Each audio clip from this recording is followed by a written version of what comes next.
everybody. Welcome back to the channel. My name's Andrew, and so excited to have with me today my partner in crime, Danny, who Yeah. we have both had some pretty crazy weeks this week, Yeah. nonetheless. So, but no, we wanted to kind of talk to you guys today and kind of bring up one of our amazing sponsors, but also a really cool challenge that's happening right now is Pocket Prep's 30-day study challenge. Now, if you're just now tuning in on this and this is the first time you've heard of it, it's not too late. Today is still a great time to sign up for the Pocket Prep challenge. And ideally what you can do is scan this QR code right here, and that's going to automatically get you into the Pocket Prep challenge this year for a completely free 30 days into Pocket Prep.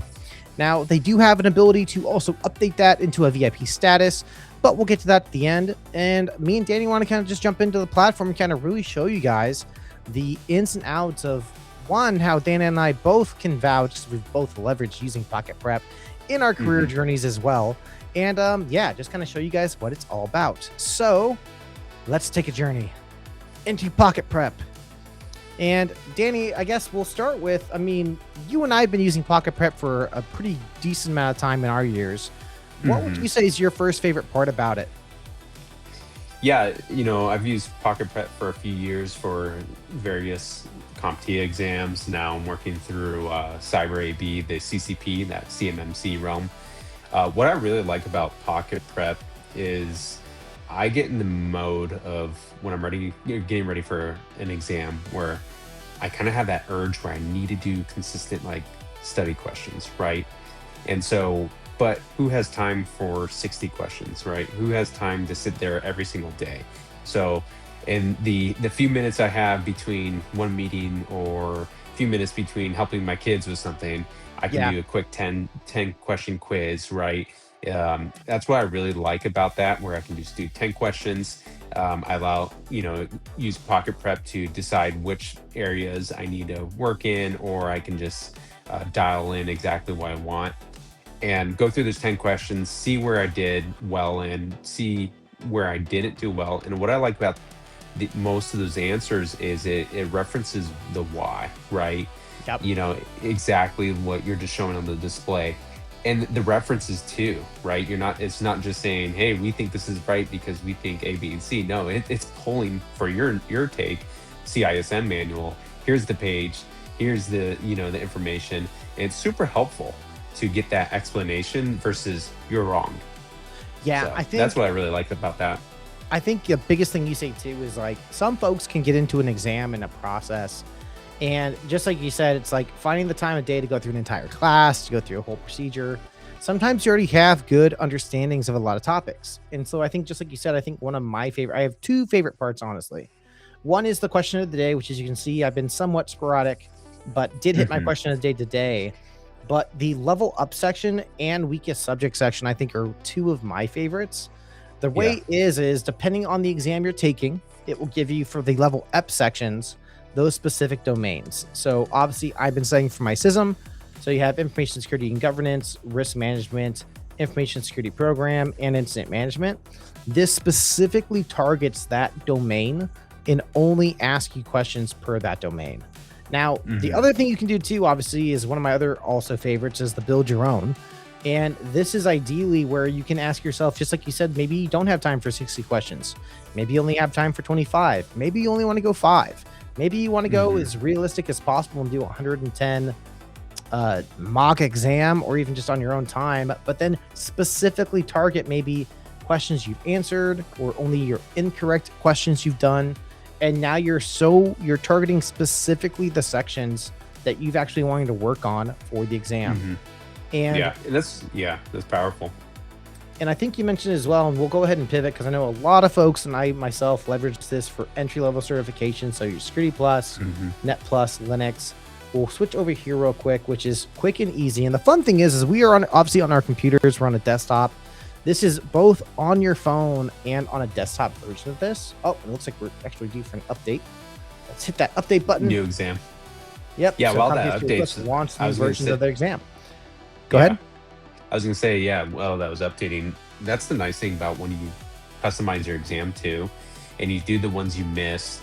You don't want to get that fatigue of just memorizing the answers and clicking for all the ones that you know, right? Yeah. So when you go through those ones you miss and you read those the whys behind it, it gives you the knowledge behind it versus going in memorizing, and then you get in the real exam, you're like, oh wait, this is not what I've been memorizing on the questions. So that's what a neat feature of it.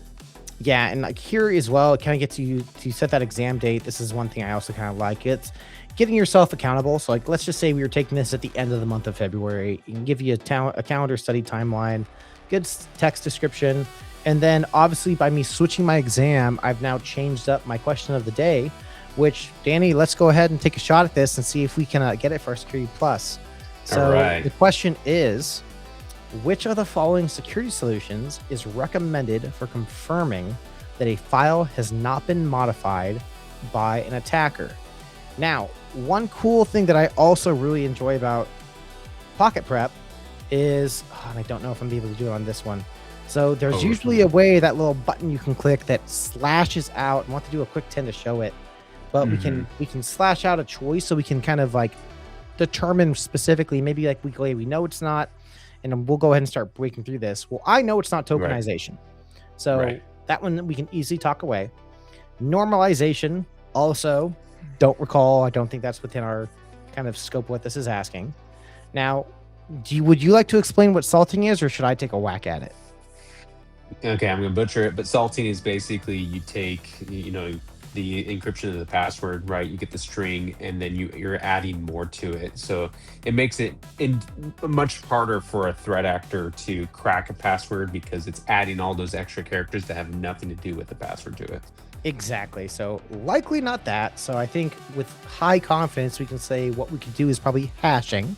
And what hashing Hmm. is doing is it's taking that file. So we'll use Adobe, for example. So if I wanted to download Adobe and I wanted to make sure that I was actually leveraging the correct file I was downloading, we'd look maybe specifically on the website saying, hey, upon downloading, this should be the hash that's going to match that same one you downloaded, to show nothing was edited or added or anything along the lines like that. So let's go ahead and click on this one.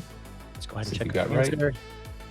There we are. Did. And then, just as you mentioned before, the cool thing what I love about Pocket Prep is it does give you kind of a breakdown of like, hey, what is hashing? So maybe you did exactly what we did, and we were kind of able to do like, okay, process elimination, where you understand your terminology, which I think is another huge thing that Pocket Prep helps with. Helps you hit those acronyms, helps you understand the verbiage and stuff that these questions are asking for. And then it specifically here goes in and tells you, like, hey, this is what hashing is. Now, the cool thing, though, is it also tells you, hey, this is what salting is. And then also kind of go into tokenization. And then obviously the normalization is just when a database are broken up. So it actually goes through all the wrong answers as well, which I really like. And then obviously right here, we have our reference. So our Security Plus study guide, 701, page 77. Now I have to show the cool concept that I recently actually showed Danny this a few weeks ago, which Yeah, you did. he was familiar with.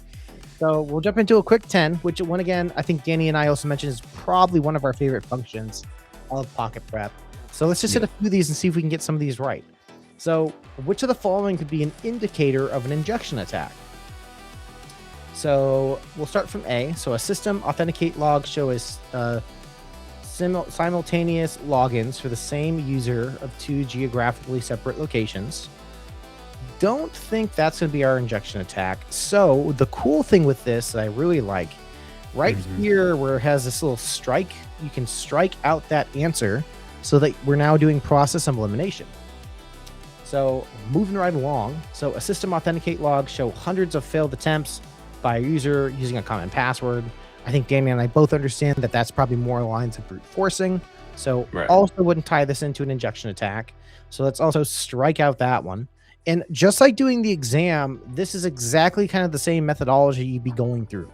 Going question by question, line by line, and then taking away those choices that you know are the incorrect answer.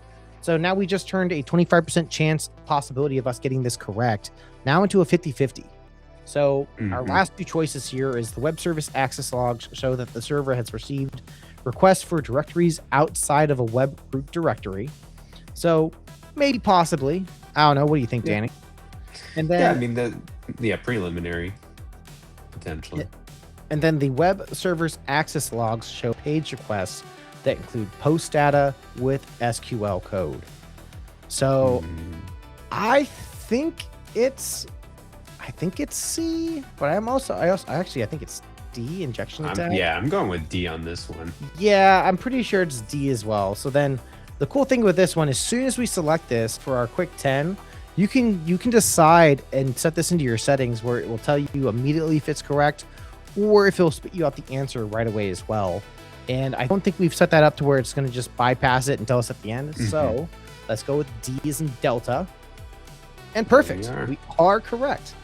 Now, as I mentioned before, if you go to your hide explanation or show explanation, this walks you through the explanation of what's going on, what's happening, and your references as well. So super cool. And then we can easily just quit the quiz. We're going to submit the singular question, which obviously we're going to get our 1 out of 10. Oh, well, actually, we got 100% because we only did one question because that's what we just called it at. So, but no, I think, and as Danny and I has mentioned, like Pocket Prep's a great tool for anyone either early in their career trying to break into cyber, or if you're even still a well-seasoned person that's looking for a good study session to easily pull up on your phone, jump onto your web browser, and knock out a few questions. This is a great way to level up. Yeah, absolutely. Well, Danny, that's all we have. So other than that, everybody, thank you so much for checking this out. Make sure you check out Pocket Prep. And don't forget, scan this QR code. Oh no, we lost Danny's head. There we go. Check out this QR code to make sure you're prepping and getting yourself ready for your first exam and trying to break into cyber.